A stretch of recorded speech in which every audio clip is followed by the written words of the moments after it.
We are here today in the context of the 7th Tax Forum organized by the Hellenic American Chamber of Commerce. So let's connect to Thessaloniki in order to have a discussion with Mr.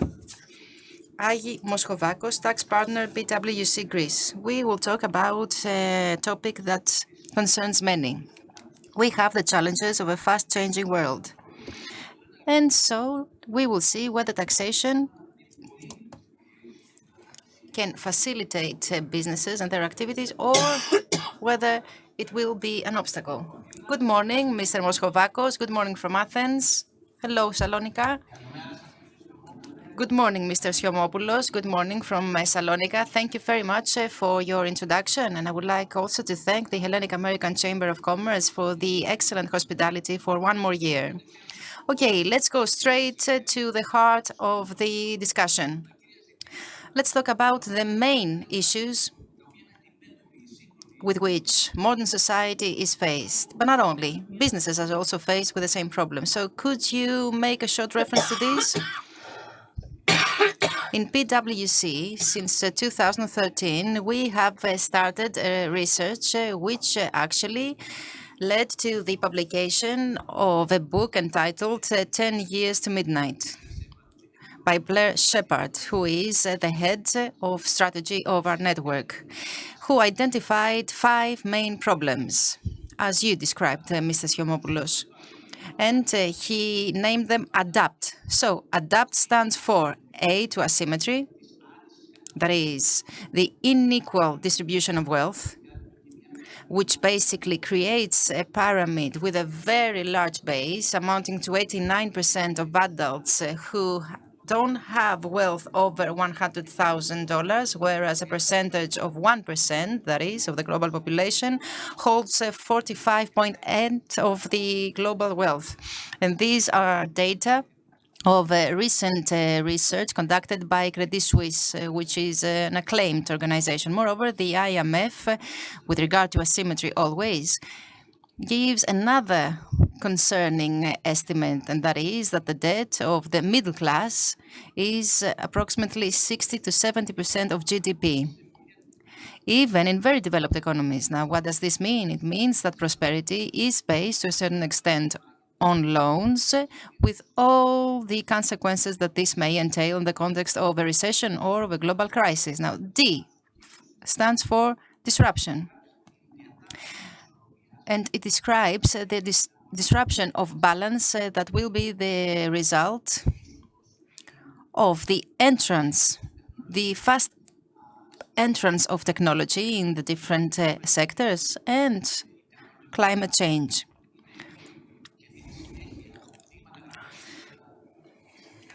Technology, of course, can give some very positive results, but at the same time, automation, blockchain technology, AI, all these will impact the jobs of people, and approximately 40 to 45% of existing jobs will be affected by these new technologies, and especially in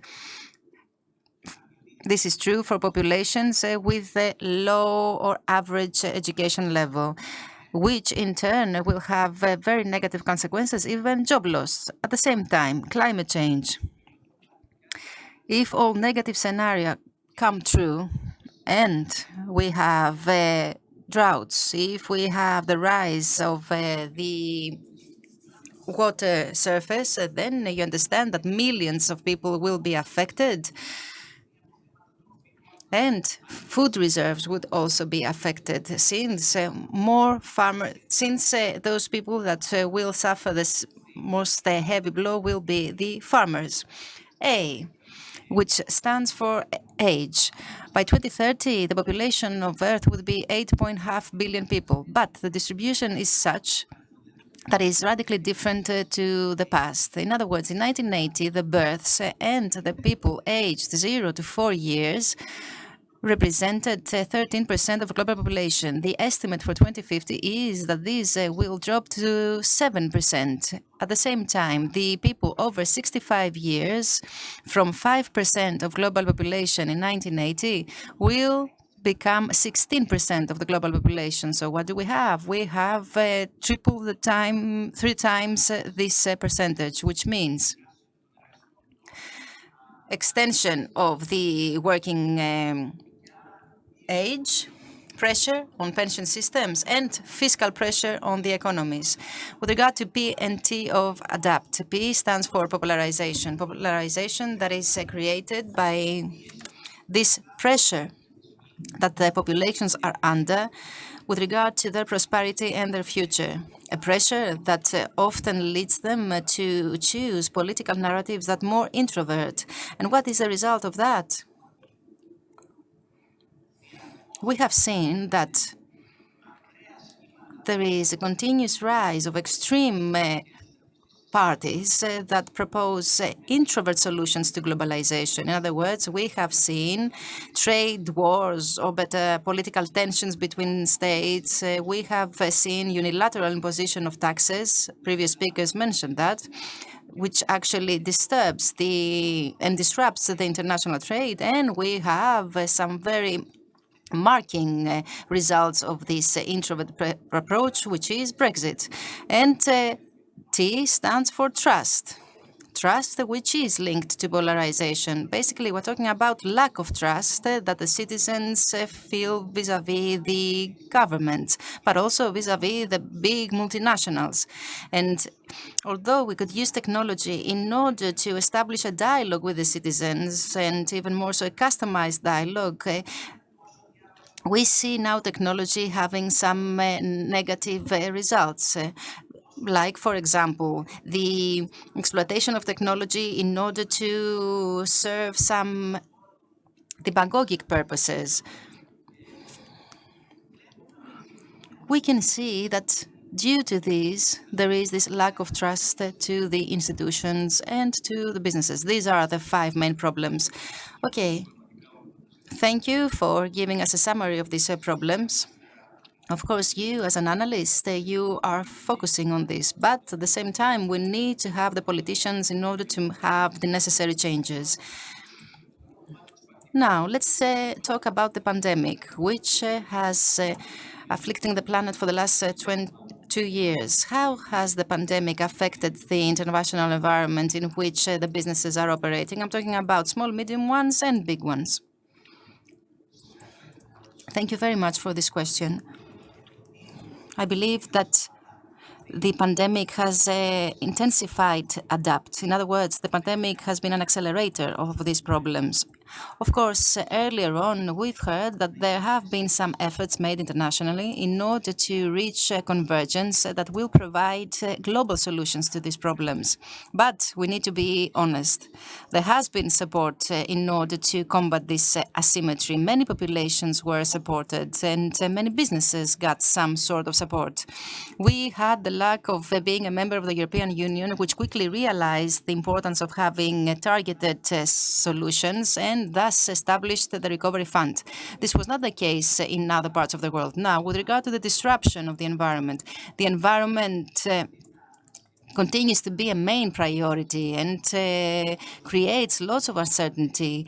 Of course, we had the Glasgow summit, but you know even better than I do that the conclusions of the summit were rather mixed. And based on the results of research conducted by Net Zero Economy Index of PwC, what we need is 8-time reduction of CO2 emission in order to become environmental neutral and in order to prevent the warming of the planet now. We also need to acknowledge that when there is a recession, there is a serious impact on demographics, but also on pension systems. This is true for all economies, being developing or developed. Moreover, when it comes to disruption, allow me to say very briefly that there has been huge disruption in the global supply chain. The United Nations, the IMF have repeatedly talked about this disruption, which is related to the increase of transport costs. Why? Because many industries had to close down, unemployment rose. This, of course, had an impact on the cost of the goods, which led to inflationary trends. So we can say that we are faced with a situation where the polarization, the anti-globalization as a political choice and as a mentality are still popular, and this is the big bet that the governments need to win. But not only the governments, but also the intrastate institutions. They need to increase trust, increase cohesion in society so as to deal with these trends. After the pandemic, we expect to see some important changes. All the information about growth talk about important growth, but we need to see what will happen in the environment post-pandemic. Can taxation be a tool for promoting growth, or will it be an obstacle? And where should modern businesses focus on in this new environment that is being shaped?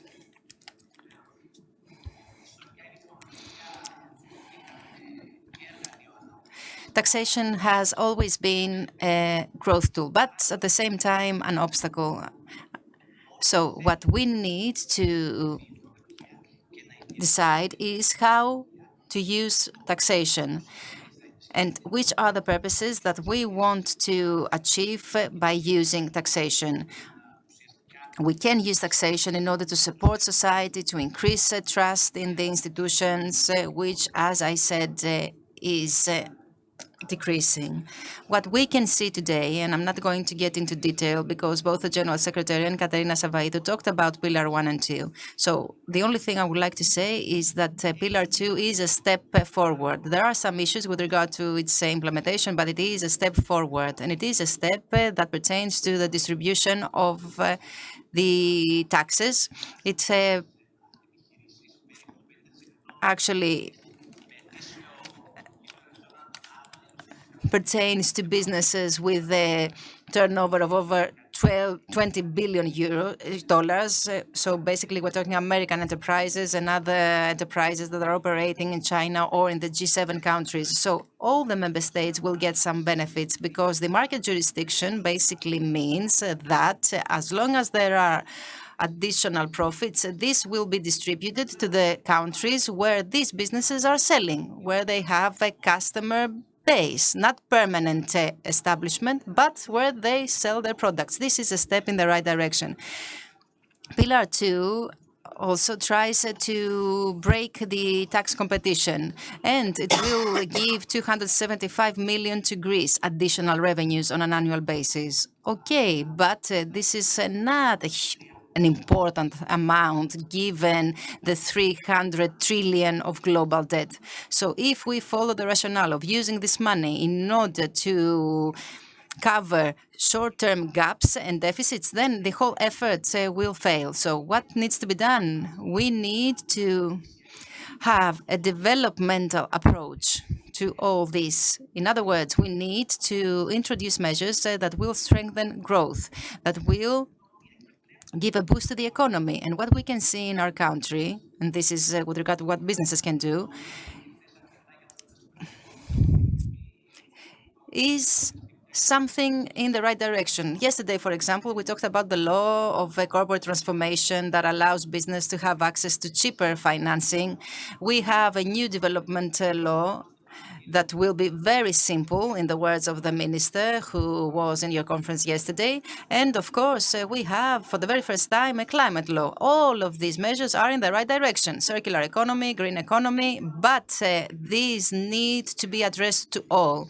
And basically, the businesses need to be updated on how they can take part in this framework. By the way, I forgot to mention the RRF, 6 billion for sustainable growth solutions. So how can businesses become part of all this context? How can they benefit? But not only that, we heard many people talking about technology, about electronic data transmission.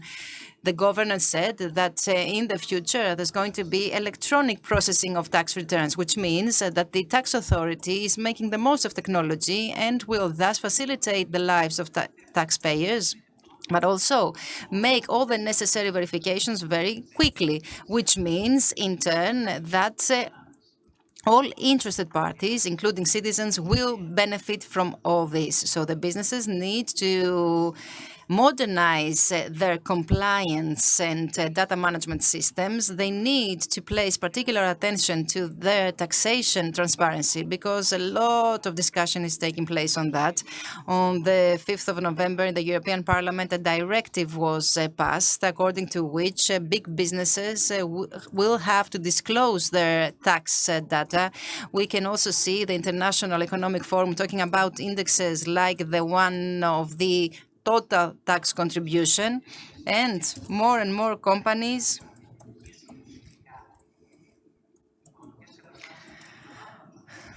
use these indexes in their tax returns. And they also submit some reports of tax transparency. Now, all of these mean that there has to be a reorganization, a restructuring of the accounting departments, of the taxation policies followed by the business, and of course that there is a need with regard to the transparency that is required in the tax returns, in their compliance, and of course something else that is very important: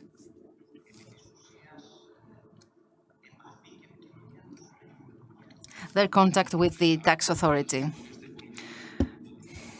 You know very well that I know very well all these issues, and I can see that you are